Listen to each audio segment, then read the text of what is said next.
Where are we headed, man? So we are headed to the studio. An elevator ride always feels fancy. The weirdest entry to a studio ever. Here we go. Close the gate. And Hit the button. voila.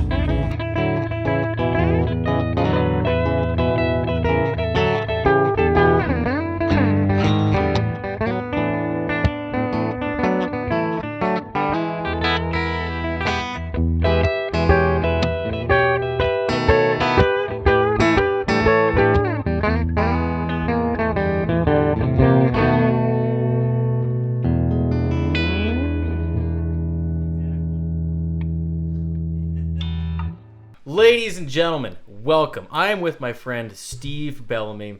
And Steve, where are we? So we are at my home studio in my house in Los Angeles. Yeah. Yeah. And so Steve is best known for being the president of Kodak Motion Pictures, right? Yep.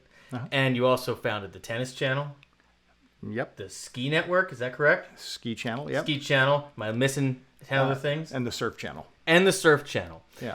But music has been a central part of your life for how long? My whole life. So I started out as a drummer at age 10. Yeah. And I switched to guitar when I went to college, and I have just, almost like a painter paints, I have just continued to write song. I'm a songwriter. Yeah. I'm hardly a virtuoso on the instrument. I'm hardly a magnificent singer, but I just write constantly. That's my outlet. All right, so that's one of the first things I want to talk about, because everybody that has the dream, whether it's just to play for fun as a hobby or to do it professionally, most of us have to do something else to make a living. And you, like me, we have 4 kids. We have tons of busy stuff. Yep. And so how do you find the time to keep the instrument in your hand and keep this part of you a central part of your life? So one thing I have done is I have commingled my life. So this is my office. Right. So this, I don't know if the camera can pan around, but get We'll some B-roll in there. We'll do a pan after that. And but so I spend all day in this room talking on the phone to people, basically selling them film. Yeah. And my role at Kodak, I really operate as sort of like a concierge for directors. I help them get their movies made, get their movies funded, get cinematographers, get actors, help them get into festivals, and I amp up the success of a movie if they shoot on film. It's kind of a good way of putting it. Got it. But it's a great product, and so it's very easy to sell because it's so much better than the alternative. And so I do that, but I have a guitar in my hand the whole day. Yeah. You'd think I'd be much better at the guitar for how many hours I have, decades I've had a guitar in my hand. So I help movies get made. I started out growing up in Indiana as a drummer. Went to college, had a band called Johnny Major and the Miners that was terrible in college, but we were super successful. Then I moved to LA and was the poorest guy you've ever met in your life. I was $100,000 in debt on credit cards. I was barely able to pay rent. I started buying and selling guitars because I would buy a guitar to record a session, right, and then I would sell a guitar to pay rent. Yeah. And I would go so often being a musician with no guitar. Okay, so how old were you when you started doing that? 21, 20, 22, 23, 24, 25, those early 20s. And so if you can't tell, this is quite a collection. So in addition to being a player, you're an incredible collector. And so that probably started at the same time.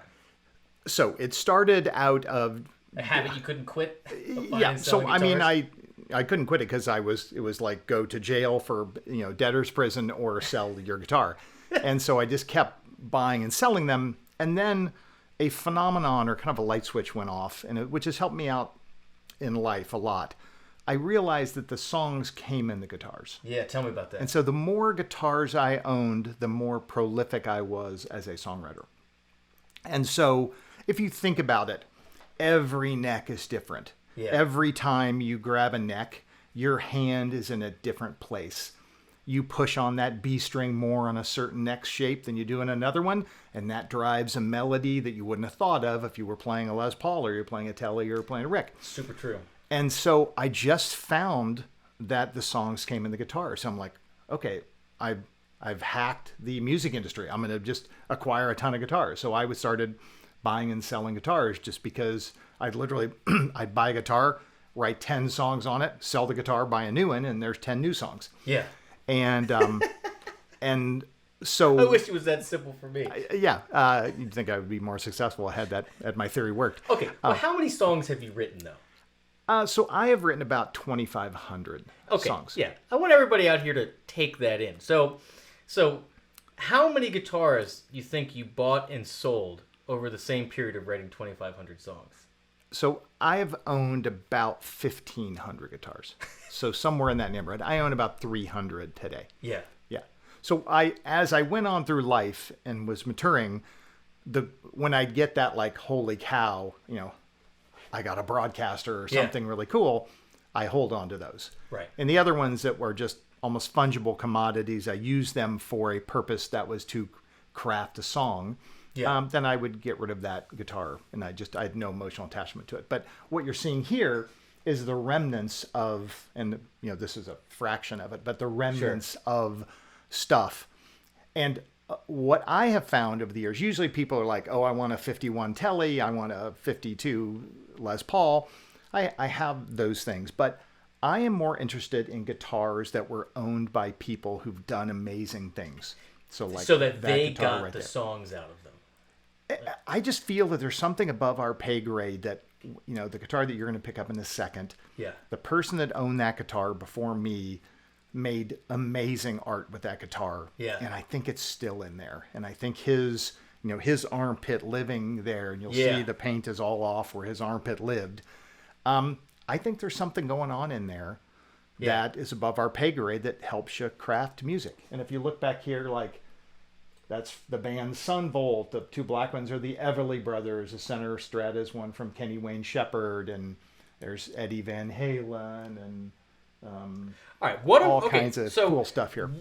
What are we playing now? And I. So I asked him to pick 2 guitars each, plug into some amps, and just kind of showcase a taste of his collection. So tell him what we're playing right now. Okay, so this is a Fender Broadcaster. Yeah. So this is rumor, they don't know exactly, but there's about 125 of them made.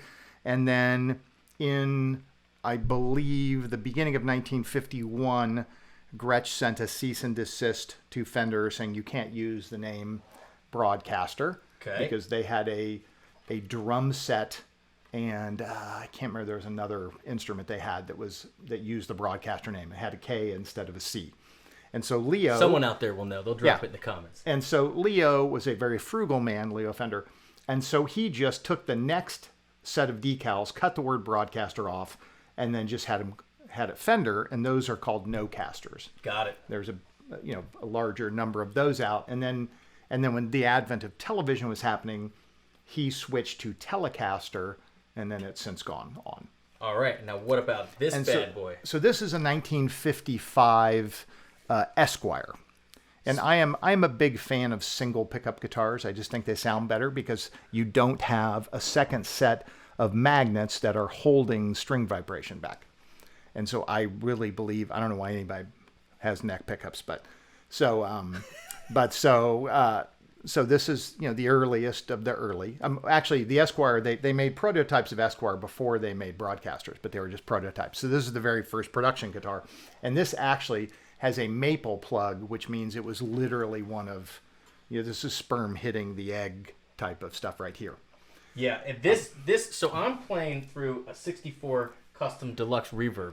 And this thing, as soon as I plugged it in to tune it, spanky. So good. It's ridiculous. I mean,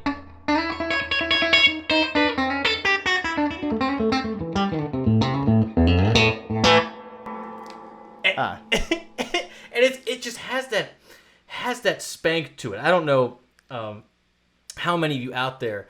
I mean, we know this is true for people that play a lot of guitars. That you can buy 10 guitars that are the same make, same model, same year, and some of them have the bounce, and some of them don't. Some of them ring, and some of them don't. And like this thing, it has that. I don't just call it the pop. It's got that pop where like as soon as you hit a note, you feel like it could sustain forever. Well, a testament to Fender. So you have a guy that made an instrument in 1950 was the beginning of it.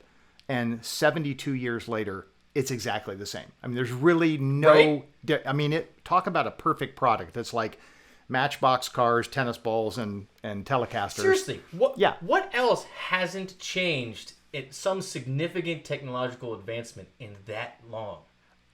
Very few things. Very few things live. So tennis balls, talk about Matchbox cars. Yeah, I'm just winging it, but yeah. but talk about a company. They got it right 72 years ago, and then you were playing through a deluxe reverb. That sounds so good, it is mind-boggling. I mean, granted, we have some cool vintage stuff here. Yeah. That's brand new. Yeah. And what Fender is making today it's stymieing. It's so good. And what are you playing through? So I'm playing through a deluxe. This is a 57. This is another reissue. And again, I've got, that's a 1952. That's a 1949. This is literally serial number 157. I mean, this is, I don't know if it's in screen there, but I mean, this is... Yeah, you're in screen. This is the very beginning. There's, I don't know how many employees were there when they made number 157, but it was Leo and a couple at best. Gotcha. And everyone gravitates towards, the vintage stuff sounds so much better. Nothing sounds better than these two brand new guitar amps. So it's great because you don't have to go spend $10,000 on an amp to get unbelievable tone. You can just buy what's brand new from Fender.com today. It's true. Yeah. But speaking of unbelievable tone, I want to switch to the other guitar. What do we have here, my friend? All right, so I'm going to tell us a little anecdote. So this is John Lennon's 1963 Fender Duosonic.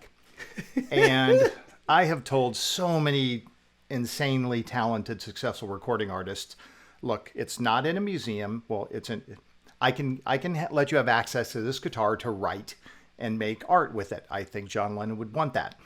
And I've told 100 monster musicians that. Right.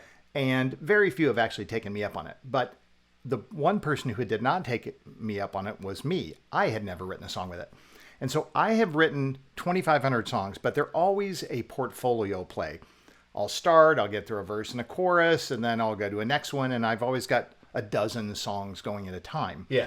And so I'm like, how am I telling people to use it, and then I'm not? So one day I just said, I'm going to do it. So I sat down right in that chair over there, and I wrote a tail-to-tail song in 15 minutes. It was the first time I've ever done it in my life. 15 minutes. It was like Stairway to Heaven type stuff.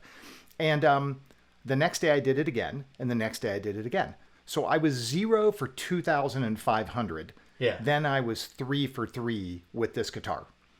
And then I forgot to keep doing it. But there's something in that. And if you think like, John Lennon, his arm was, his DNA is in there. And the guy was pretty damn good at what he did. Yeah. So I just have this feeling that when you play that, there's an extra rocket boost that helps you do cool things. Let's listen to it. Yeah. Want me to...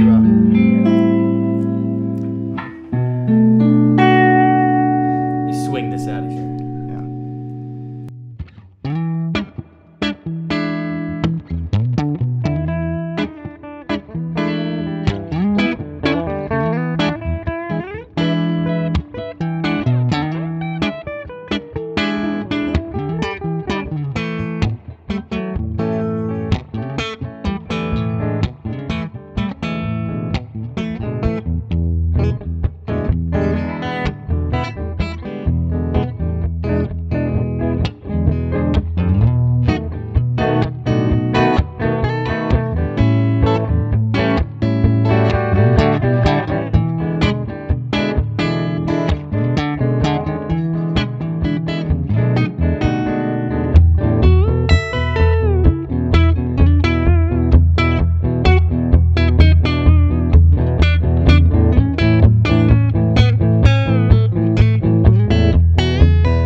John, never really played it like that, but it's got some serious spank. Yeah. It's got some.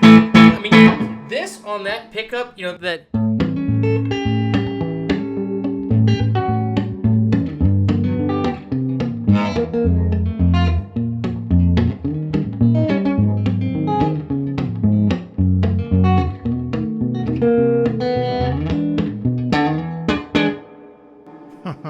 I mean, that so sounds beautiful. Great. Yeah, so beautiful. I mean,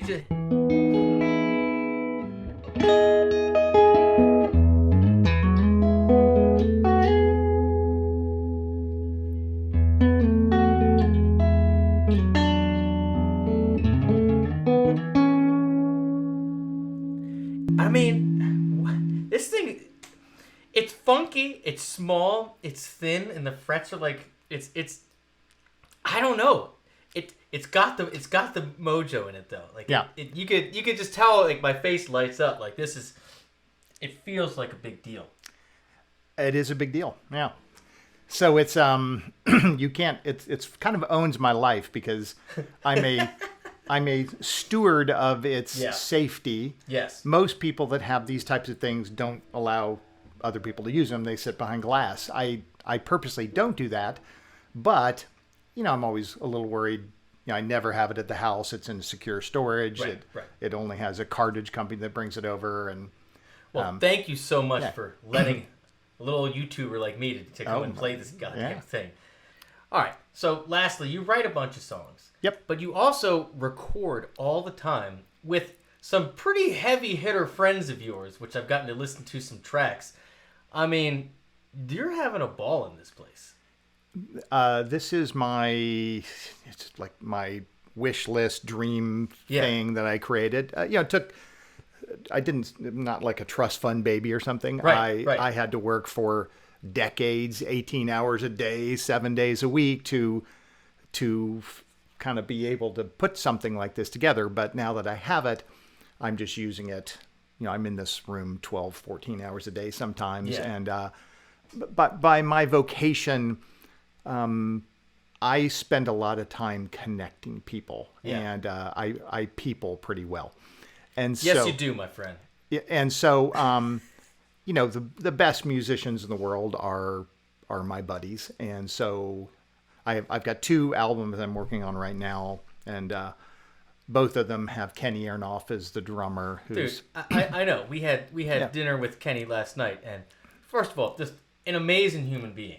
An incredible storyteller, and you were telling me something I didn't know about him, that he charts out every single thing he does. Yeah, we've recorded 60 songs together, and there has not been a single drum hit that he has hit that was not charted. And so the way we produce songs, I'll send him a demo a few days before. Yeah, he'll write it out, and then we go into his. We record drums in his studio. He's got the greatest. I'll hopefully get you some B-roll of his studio. Bam. And we got to get down there next time I come out to California. And so then he'll play it back for me, and I'll be like, okay, can we change the bridge? Can we add some more? Can we go lower in the pre-chorus and then really ramp it up at crescendo into the chorus and blah blah blah? And so he literally has an eraser and he erases and writes the new note down, adds fills here, charts every single note, and then just plays it perfectly. I've got a great engineer, Dave Jenkins, who works on this stuff. And so I once took 2 Kenny Aronoff takes, put one in the left speaker and one in the right, and we listened to it. And he's like, "Wow, it sounds great." He had no idea. It was 2 takes playing at the same time, and you had no idea. Tell? Yeah, you couldn't tell. See, that's just next level pro ball. I mean, that's just he's amazing. And then on bass, I work with Rudy Sarzo a lot, who you also met last night, and unbelievable. Tony Canal is one of my dearest friends in the world, who's the greatest bass player for the band, founder of the band, no doubt. Right. And then I've been with guitar. I've had Doug Pettibone in here a fair amount, and Bob Gother is amazing. And so you really want this place to be a place to collaborate with other people in the industry. Like, this is, I keep getting back to this because, like, you have a huge family. You run an incredibly big business, a day job. But this is really the thing that you want to spend time on and have friends over here and appreciate this whole collection and this place that you've built? Yeah, so ironically, there's just a lot of synergy because every movie director either loves guitar, plays guitar, loves music. Right. And so this is a museum. There's 100 pieces here, like, Marshall Crenshaw's guitar that I just moved it, but I try to collect things that have had an impact on music. Right. As I look here, like that's Chris Shiflett's guitar from the Foo Fighters, that metallic one, and they would bounce lights off on concert. And there's Eddie Van Halen's guitar. There's the Mary Kay prototype, and so I've got stuff that you can't find anywhere else in the world. Yes. And every director in the world wants to come here and just see it. It's like a private museum. So it's really great for their artisanism. I've had some of the most famous directors in the world on that couch just writing scripts. Yeah. Because it's a really artistic-y place to be. Yeah. And then the property it's got a lot of places to go to. I've got 20 different places on the property where you can sit and write. And then you go down the hill, there's a waterfall, and there's a cave that's not too far away. That's amazing. Where I'm going to record soon. Yeah. And but I'm bringing great musicians in to record on 2 projects right now: a rockabilly project and a kind of Americana sounding project. And well, man, I just want to say, thank you for inviting me up here. Yeah. And congrats on everything that you've been able to accomplish and build. Like, we talked a bunch of stories off camera about, kind of how you came up and the things that you had to do to get where you are today. And it just seems like at the end of the day, you have a real love for music. You work really hard, and it's really all about people and connecting connecting with people. And that's your whole vibe. And that's, after hanging out with you for, a little extended period of time, that really is my key takeaway. And so I wanted to say thank you for inviting me into your world. Oh, my pleasure. I want to add one thing that I think is fun. So, because you really haven't asked me why. Okay. Yeah. So, take it. So I think I'm on so the people think this is very accurate, but I am on a journey. I'm not a virtuoso on guitar. I'm hardly a talented singer. I love pop songs. I love them. And not Britney Spears, no offense, Britney Spears, not Britney Spears pop songs, but I love, rock bands that make pop songs. And I'm just kind of on a journey to make the greatest pop song. It's a journey which I will never succeed at doing, but I don't mind just continuing all the way till the day I die trying to do it. What was that quote that Kenny Aronoff made last night? Do you remember it? Oh, it was no. sort of. It was sort of my. I'm not going to remember it. Yeah. But he had lots of good ones. Yeah, maybe we'll get it and we'll superimpose it. Yeah, we'll see. We'll see if he says he can remember what he said. Yeah, trust me, he can remember. Yeah, but so I'm the reason why have I written 2,500 songs, because I'm trying to write a good one.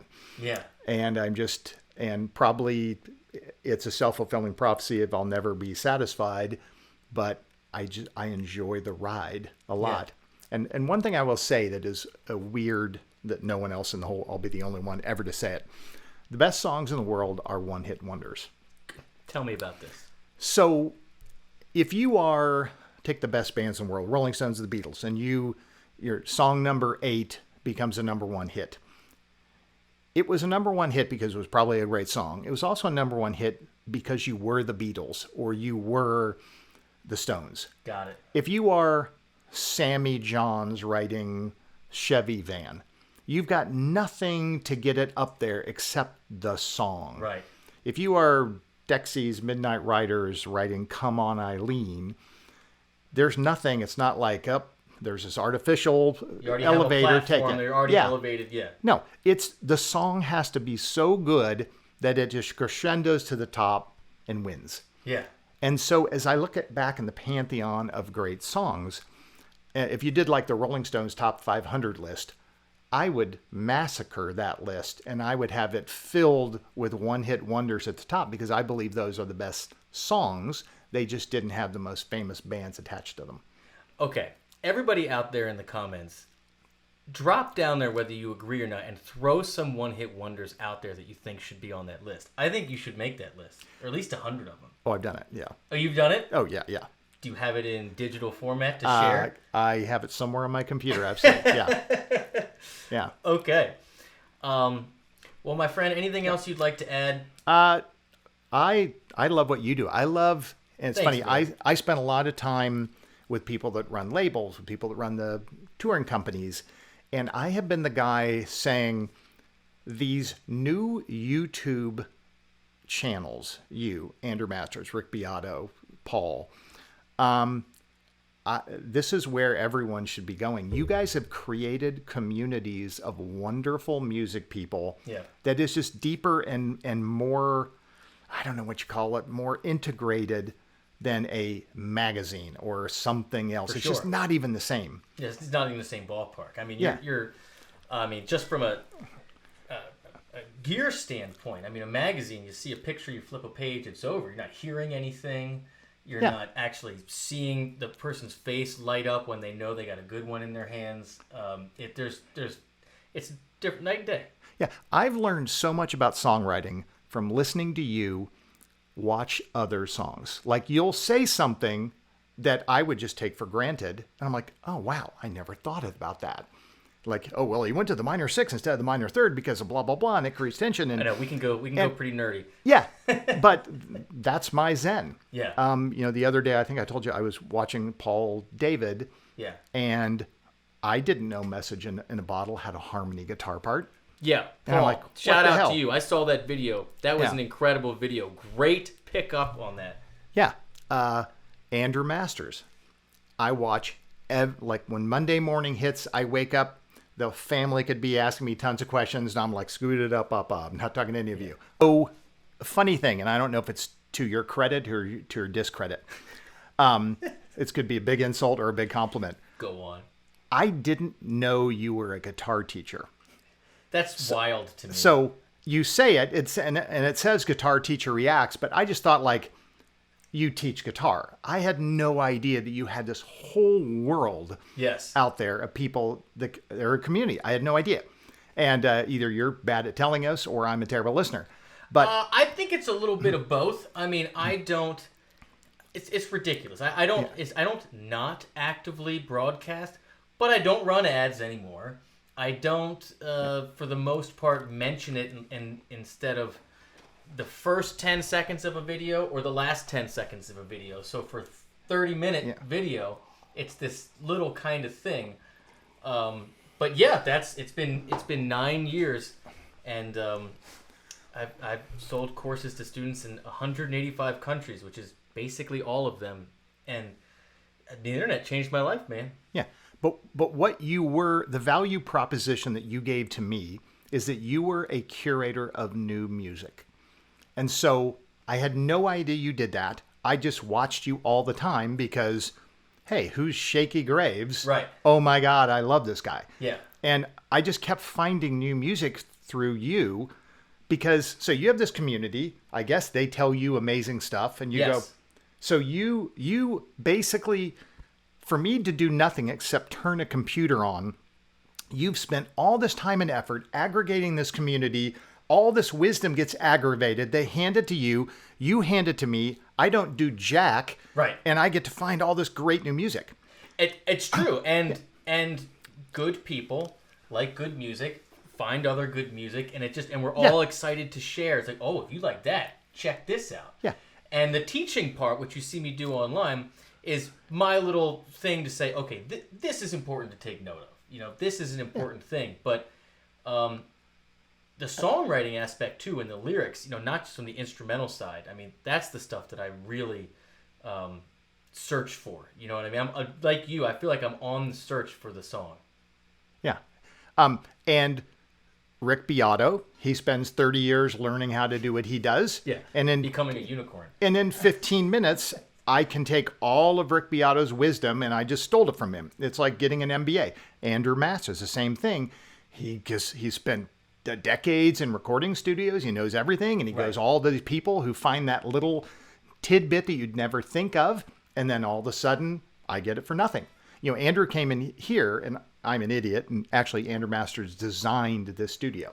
We're going to include a link to that because you can get a full studio tour with a in-depth breakdown of a lot of your collection and what the thought that went into it. So be sure to click that after you watch this video. Yeah, but the funny, we have a great relationship, Andrew and I. But so like this roof, he and I fought, and I'm like, no, I've given on everything. I'm not giving it. We have to do a different roof. Yeah. And so we have this splayed roof design that was a pain in the ass to build, but sonically it's amazing. Right. When I told him I was going to be hanging guitars, he was like, no, you can't do that.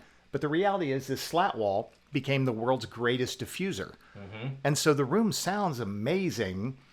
And it's very untraditional. But now the next guy who watches my video knows you can put slat wall and it works. Yeah.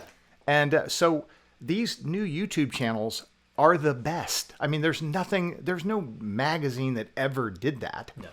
And so I've been telling the labels and everybody in the music industry, if you guys aren't in bed with these new YouTube champions, you are missing the boat. Man, I know I speak for all of us when I say that means the world to hear from somebody at your level of this industry. I know that you're mostly film based, but you guys are all connected and know all the same people. It's the same thing. Making a movie and making a song and building a house is the same thing. But we, specifically Rick Beato and I mean, there's many others, but specifically because we're friends and talk all the time, get just absolute tremendous pushback from the major labels. They block everything, take everything down. It is an absolute battle, which has actually, yielded some good stuff because it's kind of forced me to focus on younger and up and coming bands, and that's really how you find the new stuff. But just in general, thank you, because it's kind of the Wild West out there on YouTube with the copyright stuff. It is very challenging. There's the adage that pioneers get slaughtered and the settlers get the land. Yeah. And I think you are not a pioneer. I think the pioneers are already dead and you're a settler. I'll take it. There might be a little bit of rocky road here, but I think you guys are going to be literally the most important thing in music marketing going forward. And I'm gonna hand you a bunch of bands. Palais Royale, remember that band? Barnes Courtney, which I already sent you a link of. Yes. There's so many new acts. Nick Hames, who you'll meet tonight at this your dinner. Love it. These people are pretty pleased with Sugar. Yes. Do this, and they're going to be the next U2 and the next giant bands, and so those people will grow with you, and you'll be best buddies. Well, man, I just can't thank you enough. This has been so much fun. It's been such a treat getting to know you better, and just thanks for allowing me to come up here and play these irreplaceable items, and just continuing to share the joy of music. That's what this whole community is about. Now I'm going to tell people that Michael Palmisano played that guitar. Yeah. All right, my friend. So, all right. Thank you Thanks so much for coming. You're the best. Ladies and gentlemen, thank you so much for watching. I will put a link to his Instagram, if you allow me. Sure, yeah. In the description, and also Andrew Masters' video if you want a whole rundown of the studio, the collection, why everything went into it, all the thought. It's absolutely fascinating. And thank you so much. Thank you for watching. And if you enjoy this series, and if you have somebody else that you think is interesting, prominent, passionate about music, but they're not necessarily known for that, hook me up. I feel like this series might have some legs, and it's just fascinating to find that there's music people everywhere doing everything. All righty. Cheers. Thanks.